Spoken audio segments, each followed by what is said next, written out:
বানাবো দেশি ট্যাংরার ঝোল, সাথে ওটা ক্রমশ প্রকাশ্য। চলো আগে শেয়ার করি ডিমলা ট্যাংরার ঝোলটা কেমনভাবে বানালাম। তো দেখো এখানে আলুগুলো কেটে নিয়েছি, আর ওই আলুগুলো কি শেষ, সেগুলো যে বললাম পরেই বলবো। আর এখানে দেখো আদা আর লঙ্কা বেটে নিয়েছি। মাছগুলোকে ভালো করে ধুয়ে তারপরে নুন হলুদ আর একটুখানি মাস্টার্ড অয়েল দিয়ে ভালো করে মাছগুলোকে মাখিয়ে নেব। মাস্টার্ড অয়েল দেওয়ার কারণ তোমরা অনেকেই জানো, এই ট্যাংরা মাছ কিন্তু প্রচুর ফাটে। আমি কিন্তু মাখিয়ে মোটামুটি 5 মিনিট রেখেছি। আর এদিকে দেখো ফুলকপি আর বেগুনটাকে সুন্দরভাবে কেটে নিয়েছি। অন্যদিকে কড়াইতে তেল গরম করে তার মধ্যে একটু হলুদ আর নুন দিয়ে আগে সবজিগুলোকে ভালো করে ভেজে নিলাম। মাছটা ভাজার আগে কড়াইতে সবজিগুলো ভেজে নেওয়াই ভালো। যে তেলে মাছ ভাজছো এখানে সেই তেলে সবজিগুলো না ভাজলেই ভালো। আর আলু কিন্তু একদমই ড্রাই তেলে ভাজলাম। তারপরে দেখো তেলে সামান্য একটু নুন দিয়ে ট্যাংরা মাছটা দিয়ে দিলাম। ট্যাংরা মাছ ভীষণ ফাটে, আমার ক্যামেরা দেখে তোমরা বুঝতেই পারছিলে যে আমি কত দূরে সরে গেছিলাম। দেখো এখানে সমস্ত কিছু ভাজা আমার কমপ্লিট। এবার তেলের মধ্যে সামান্য একটুখানি কালো জিরে দিয়ে তেলটাকে গরম করে তার মধ্যে দিয়ে দিলাম 3টে কাঁচা লঙ্কা। তারপরে সবজিগুলোকে তেলের মধ্যে দিয়ে ভালো করে নাড়িয়ে নিলাম। সবজিগুলো আগে থেকে ভালো করে ভাজা ছিল, তাই বেশি ভাজলেও চলবে। আর ওদিকে কিন্তু আমি আলু উচ্ছে ভাজা করছিলাম। সবজিগুলোকে একটুখানি তেলে নাড়াচাড়া করার পরে যে আদা আর লঙ্কাটা আমি আগে থেকে বেটে রেখেছিলাম সেটা দিয়ে দিলাম। পরে কিন্তু এটার মধ্যে একটু নুন আর পরিমাণ মতন হলুদ দিয়ে ভালো করে এটাকে আমি কষিয়ে নেব। দেখো এইটা যে কষাবো, এই কষানোটাকে মোটামুটি 4 থেকে 5 মিনিট একটু ভালো করে কষালে কি হয়, ঝোলের স্বাদটা কিন্তু খুব ভালো আসে।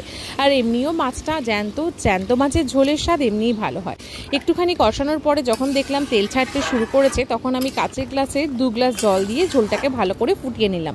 ঝোলটা ফুটতেই কি সুন্দর কালার এসেছে তোমরা দেখতেই পাচ্ছ। তারপরে দিয়ে দিলাম ভাজা মাছগুলোকে দিয়ে দেওয়ার পরে ভালো করে নাড়িয়ে নেব, যাতে মাছগুলো ভালো করে ঝোলের মধ্যে ডুবে যায়। তাহলে কি হবে, ভাজা মাছগুলোর মধ্যে ঝোলের গিয়ে মাছের স্বাদটা ঝোলে ভালো আসবে।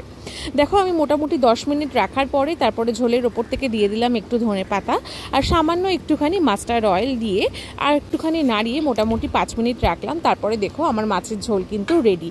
খুব সুন্দর একটা অ্যারোমা আসছিল। চলো এটাকে ঢেকে নিয়ে এবার নেক্সট রেসিপিটা শুরু করা যাক। তো একটুখানি গরম জল নিয়ে এদিকে দেখো আমি পোস্তটাতে গরম জলটা দিয়ে দিলাম। পোস্ততে গরম জল দেওয়ার কারণ হচ্ছে মিক্সিতে একবার বাটলে সব পোস্ত গুঁড়ো হয় না, তাই একটু গরম জল, একটু লঙ্কা আর একটা পেঁয়াজের হাফ অংশ নিয়ে ভালো করে পোস্তটাকে বেটে নিলাম। অন্যদিকে কড়াইতে একটু নুন আর হলুদ আর একটুখানি সামান্য কালো জিরে, যেটা একদমই অ্যাডিশনাল, তোমরা না চাইলে নাই দিতে পারো। তারপরে দিয়ে দিলাম আলুগুলোকে দিয়ে ভালো করে ভাজতে হবে। আর হ্যাঁ, একটা জিনিস, পোস্ত বাটার সময় পেঁয়াজটাও কিন্তু ম্যান্ডেটারি না। আমার ইচ্ছা ছিল তাই জন্য আমি পেঁয়াজটা দিয়েছিলাম। যাই হোক, আলুটাকে ভালো করে ভেজে নেওয়ার পরে তারপরে দেখো যে পোস্তটাকে আমি বেটে রেখেছি সেটাকে দিয়ে দিলাম আলুর মধ্যে, দিয়ে ভালো করে নাড়িয়ে নেব। পোস্ত যখন দেবো তারপর থেকে কিন্তু আলুটাকে সমান তালে নাড়িয়ে যেতে হবে। দেখো এর মধ্যে দিয়ে দিলাম একটুখানি কাশ্মীরি লঙ্কা, দিলাম হলুদ আর দিয়ে দিলাম 2টো কাঁচা লঙ্কা আমি একটু পরিমাণে বেশি দিলাম, কারণ আমি এটাকে একদম ঝোল না মাখা পোস্ত করব, আর এটা একটু ঝাল করব, তাই জন্য। তারপর পোস্তটাকে সুন্দর করে নাড়িয়ে দিয়ে দিলাম একটুখানি পরিমাণ মতন চিনি দিয়ে। একটুখানি কষানোর পরে জলটাও মেরে যাবে আর পোস্তটাও কিন্তু ড্রাই হয়ে যাবে। আমি আজকে যে রেসিপিগুলো বানালাম সেগুলোর স্বাদ কেমন হয়েছে সেটা জানতে গেলে কিন্তু দেখতে হবে ফুকরে ট্রাভেলসের চ্যানেল। সেখানে কিন্তু ও খেয়ে বলবে যে আমি কেমন বানিয়েছিলাম। তো চলো আজকের ভিডিওটা এখানেই শেষ করছি। তোমরা কিন্তু জানিও কেমন লাগলো।